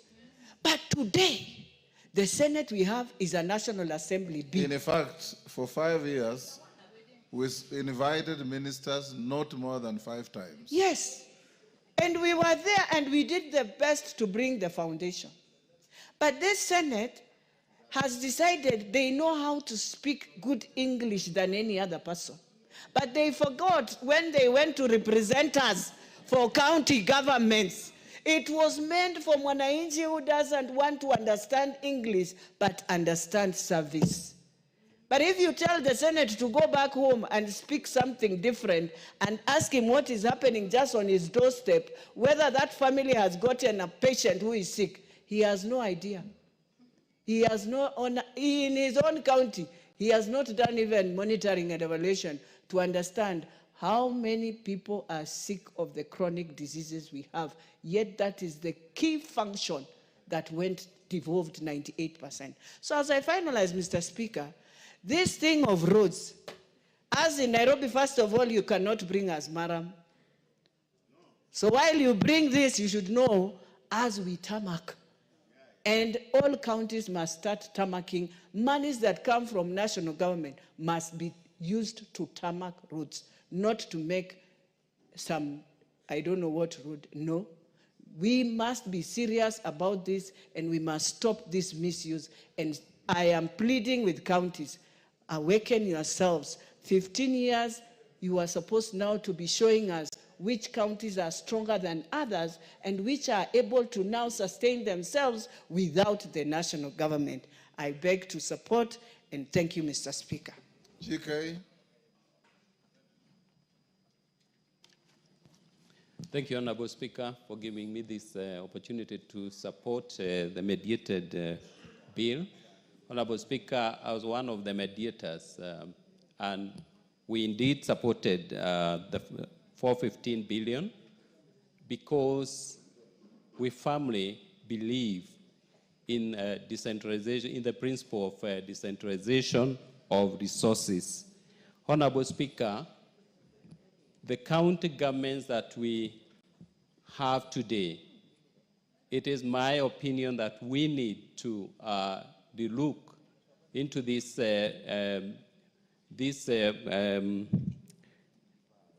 system of devolution. We need to reform it because, Honorable Speaker, we formed this devolution because we want to, or we wanted to achieve a flourishing society, what is called in Greek eudaimonia. And Honorable Speaker, the achievement of a flourishing society comes when we focus on human development index of our country. That is education, health, and the standards of living for our people. But Honorable Speaker, this is not what is happening. This is not what is happening in our counties. We are seeing a lot of wastage of resources. We are seeing a lot of misuse of opportunities where our people should be benefiting. We are not seeing that happening, Honorable Speaker. And for that reason, Honorable Speaker, I want to support my colleagues in calling upon our governors to ensure that the resources we appropriated or we appropriate here are used for the right reason. Honorable Speaker, I support, but I want to caution our friends, our governors, to do what is right and ensure that our people are well taken care of in terms of addressing the needs of our society. Honorable Speaker, I support. Tienda Molo. Thank you, Mr. Speaker. Mr. Speaker, I support this mediated version of the bill, and I congratulate the team. Mr. Speaker, those of us who are lawyers know that even in law, we are moving from confrontation, from litigation to mediation. So mediation is a good thing. Here, we have this mediated version because we are obligated by the Constitution. But we should encourage ourselves as a House, the Senate, the Council of Governors, that instead of litigating all the time, we should endeavor to mediate what we perceive to be our differences. As a National Assembly, we have been greatly restrained in litigation. In fact, of about 36 cases that I've counted, I think virtually all of them... We are defendants. Yes, we are defendants. Yes. They have been initiated either by the Senate or the Council of Governors. So I urge the Senate and the Council of Governors to take that cue, that instead of running to the court, we should try and mediate our issues. In fact, it looks very untidy to a Kenyan that the Constitution says there is the Parliament of Kenya. And then you have the Parliament of Kenya suing the Parliament of Kenya. It's actually an oxymoron. And it is something really to be discouraged. And in it, we must understand that even though the Constitution creates institutions that are independent, they are also interdependent. And that independent must not be taken to its illogical conclusion. We need not be antagonistic all the time. We can actually sit and discuss and agree. Because in fact, if we were to take the hard stance all the time, this House would actually emerge the victor. But I think this House has purposefully taken a step back for the betterment of the nation. Mr. Speaker, it is a good thing that we were able, and we are navigating even the issue of the road maintenance levy. And as we directed yesterday, Mr. Speaker, we'll be having a kamukunji on it on Tuesday. And as directed by the court, we'll be considering the Kenya Roads Act, Section 6 and 47. I believe that when we look at it, there are two things we are required to look at, and we ought to look at. One is the question of percentages, because the court cannot determine for us how much to allocate. But the court can only encourage that do not exclude. And we will be talking percentages. But I think that we should go beyond percentages and we should talk of purpose. If we appropriate a certain percentage of the roads maintenance levy fund to the counties, it is for what purpose? It cannot be for purposes of constructing the footpath next to my home. I think it is now time to consider, because I think we're all suffering. While we can usually engage with KERA to try and do some maram roads here and there, all tarmac roads, the few that may have been done, are all being now wiped out. So we should now restrict anything that is allocated to the counties to the low volume tarmac in the urban areas within our constituencies. That way we can see what is being done. And that is very important, Mr. Speaker, because, for example, take two examples that are totally devolved. Health. Many of the counties would rush to construct health facilities because that's easy politically, but then not put any drugs because that's expensive and it is not visible. Many of the counties would rush to put a sports facility because that's visible, but not invest in the sports equipment or in the sports tournament. The idea of sports was removed from CDF and none of us is now involved. And you'll realize that in the whole country now, you do not find sports tournaments. You know? So development of top sports talents then just dies like that. I'd like to finish, Mr. Speaker, by saying, in the context of all this is the question of NGCDF. And as Mr. Speaker directed, next week we are discussing this matter, especially the constitutional amendments, and then we go on recess. I would like to urge members at this point to plan for next week so that you are pleased here. It would be a very unfortunate situation if we get to next week when we are supposed to read 2/3 and then we hear some members are in their constituencies, some members are abroad, some members are in their offices, some members are in all sorts of other businesses that usually engage members of parliament, but this is much more fundamental. I support, Mr. Speaker. Osoro, the last one on this side. Thank you very much, Honorable Speaker. Honorable Speaker, I also rise to support the mediated version of the Division of Revenue Bill, Honorable Speaker. And I congratulate the teams, both the Senate team and the National Assembly, for coming up with an amicable solution, because in my engagement with the honorable members, both from both sides, I realized there was push and pull, and it really took a lot of effort and utmost wisdom and maturity to even get to that level of 415. Because initially they had even stuck at 425 without deviating, Honorable Speaker. But Honorable Speaker, even as we get to this point every time because it's now becoming a norm that year in, year out, there is an the county governments are allocated some substantial amount of money for development. And of course, at the end of it all, we of course get to this level of engagement and everything between these two houses.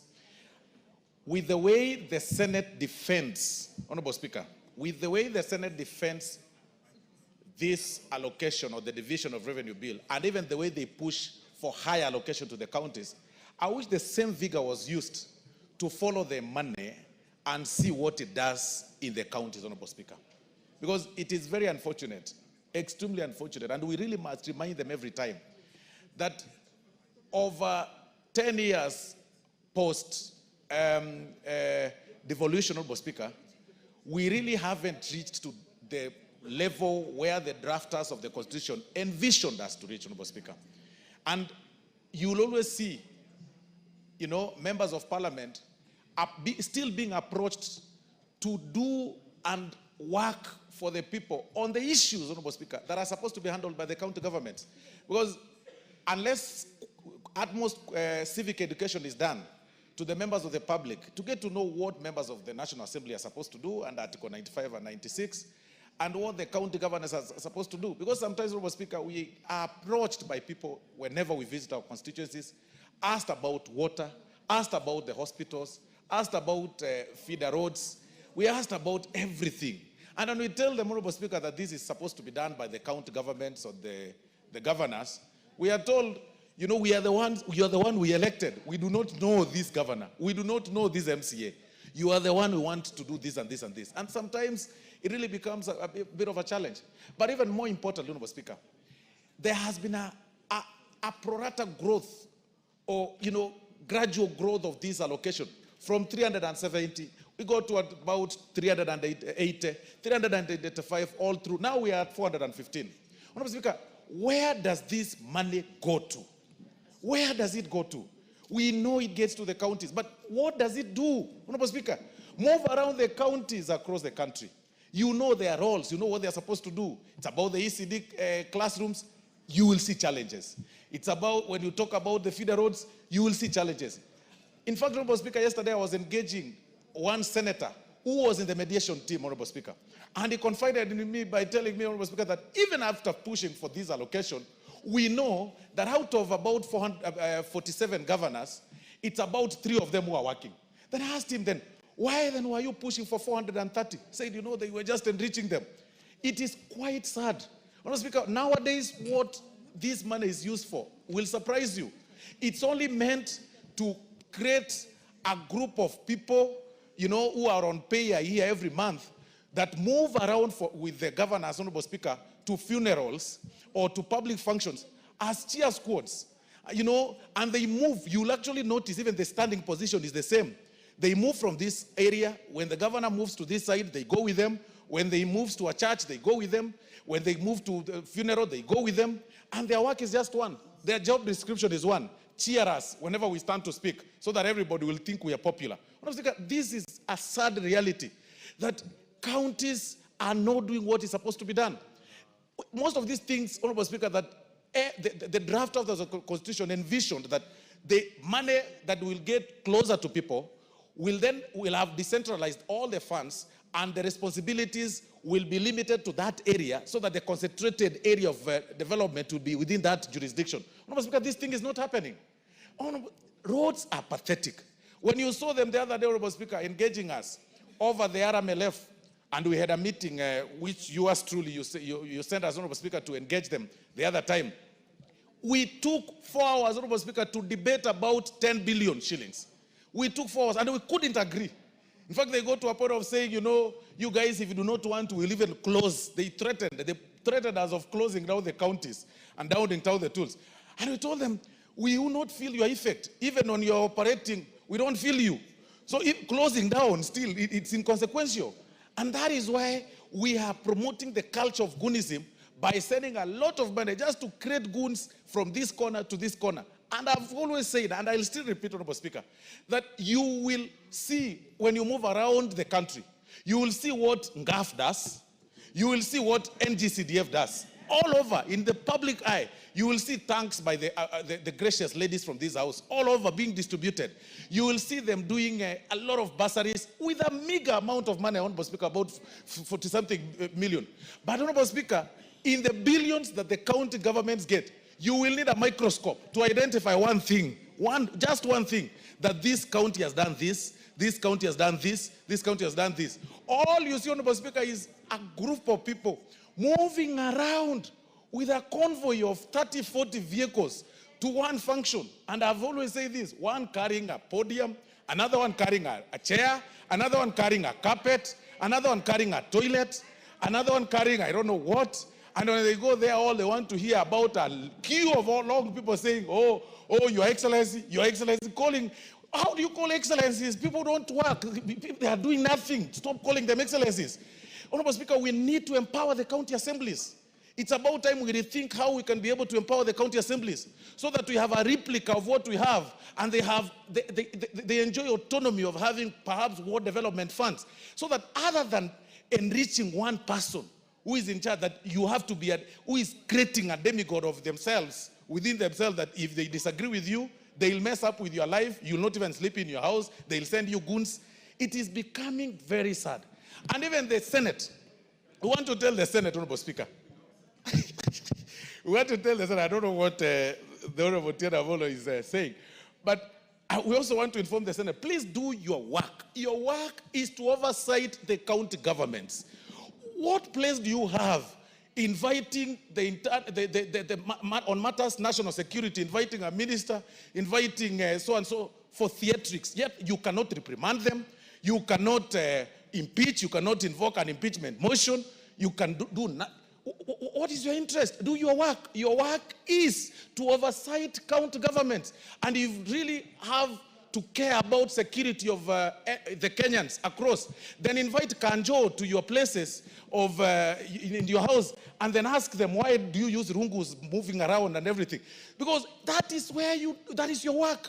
Stop these things of, fighting for, recognition, when you know very well you're playing to the public gallery. You know very well you are simply whipping emotions and telling, we are the upper house, we can engage the minister, we can engage you know very well you have no reprimanding power. You have no power to even call for a motion of impeachment against anybody within the national government. So we urge the Senate to put their feet down and be strong and be firm against the county governments or against those governors who are stealing. And it's actually, Honorable Speaker, about time we ask them, amidst the questions they ask through the PSC, through the PISC of the Senate, what further step do they take to make sure that that fund is guarded? Because all we see is theatrics.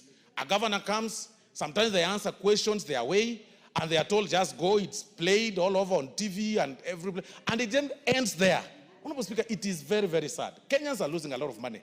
We need to find a way to make sure that this money is followed back to the grassroots. We see what happens so that, Honorable Speaker, we can be able to get value for money and for the taxes that Kenyans pay.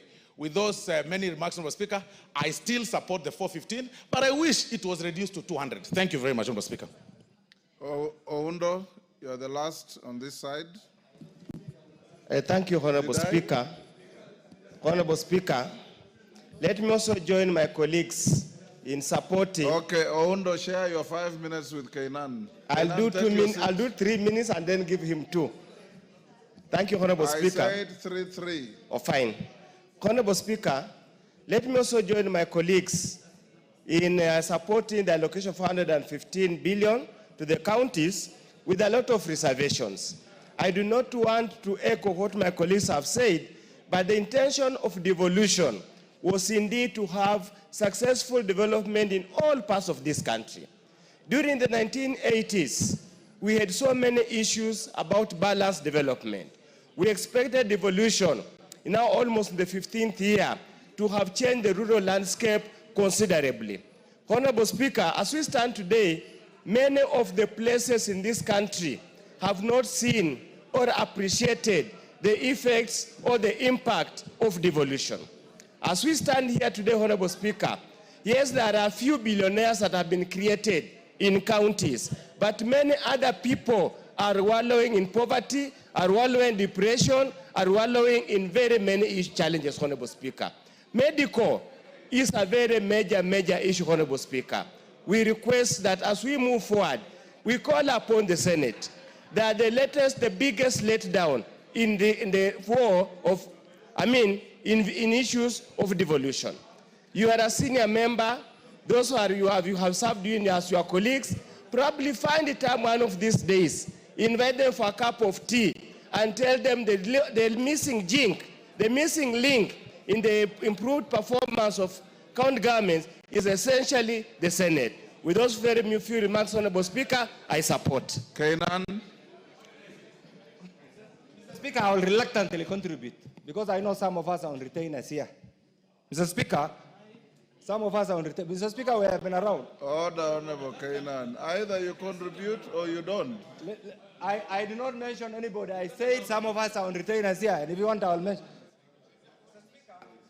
Order, Honorable Kainan. You are out of order. Mr. You wanted to contribute, contribute. Mr. Speaker, you know I've contributed many times, so even if I don't contribute, it will not be an issue. Order, Honorable Kainan, order. Honorable Kainan, we've bestowed you the title of the Father of the House because of your longevity. And the least I expect from you is to mentor these young members by being courteous, even under stress, by being friendly, even under stress, and by showing the best example, even under stress. That's what we expect from you. And we expect you, Farah Maalim, the seniors. We have young members here who sit and wait to see what is Farah going to say, what is Kainan going to say, what is Bukose going to say. And I encourage you to mentor these young members. Those of you who sat with me in the houses, both here and the other house, I provided mentorship unconditionally. And at no time should any one of you sit back and think that you have the right to speak over any other member. We are all equal. And when we give you preference because of your seniority, take it with grace and speak with grace and end with grace. Go ahead. You can give it to somebody. Zamzam.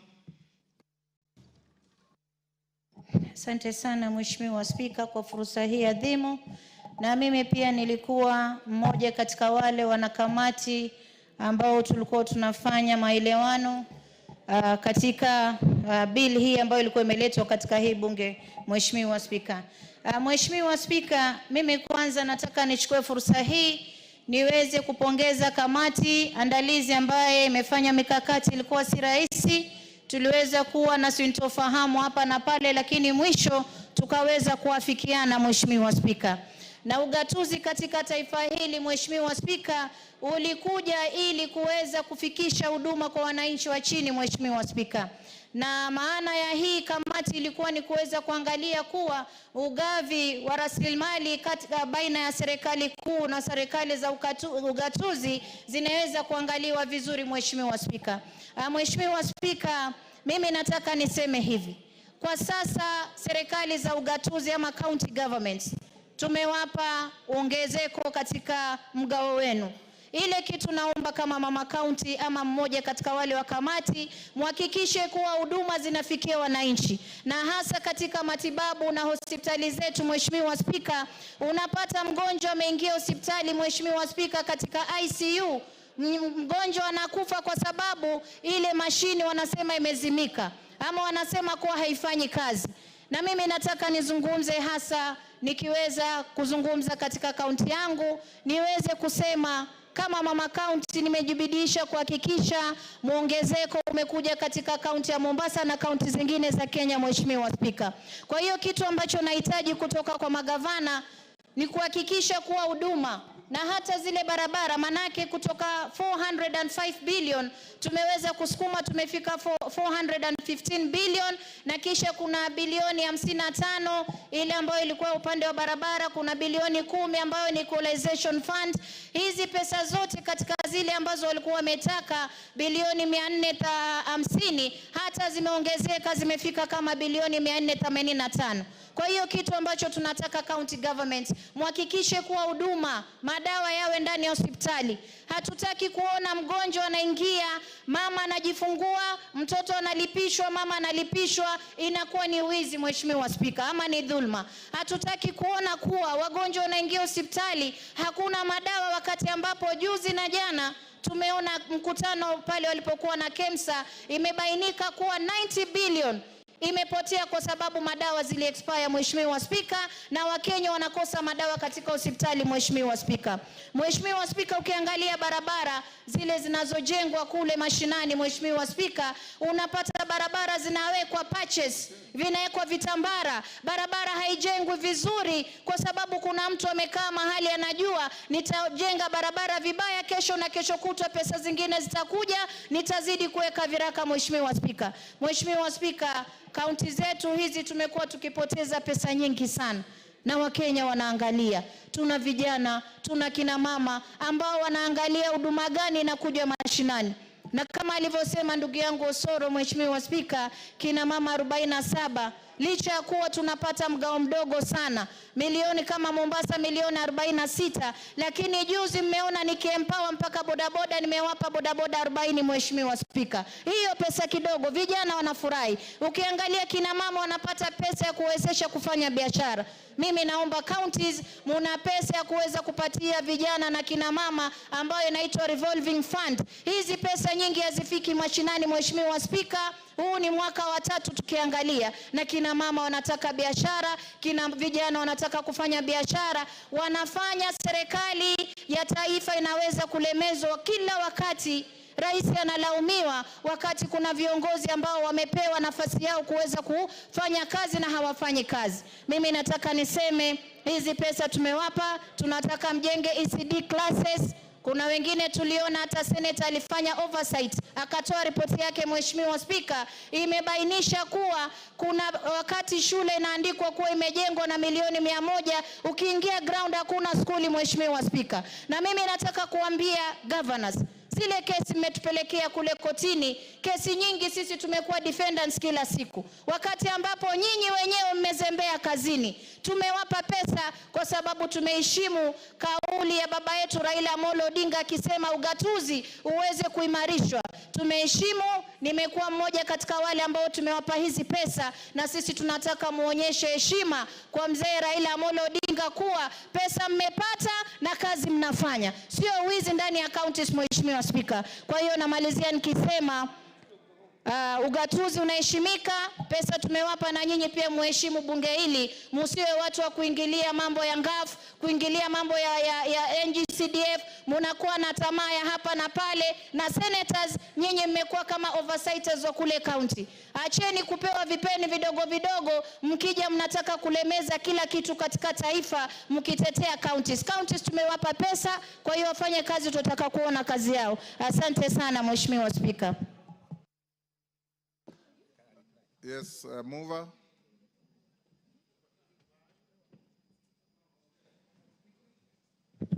Thank you very much, Honorable Speaker. Honorable Speaker, let me take this opportunity to thank members of this House who have made their contributions on this very important bill. Honorable Speaker, this bill is very, very important in the budget process, that without the passage of this bill, we are not even able to appropriate. So, Honorable Speaker, with the support that I have received from the members, and the contributions you have made, I believe that governors have listened to this House, and they have listened to the concerns of this House, that this House expects governors to restrict themselves to their mandate and develop counties with the resources they have been given. I also would like to join members who are asking the Senate to undertake the oversight responsibilities. Honorable Speaker, my observation is that the Senate is composed of very many young legislators. I would like to urge some of those young senators to come to National Assembly, because I think Senate they are misusing the Senate.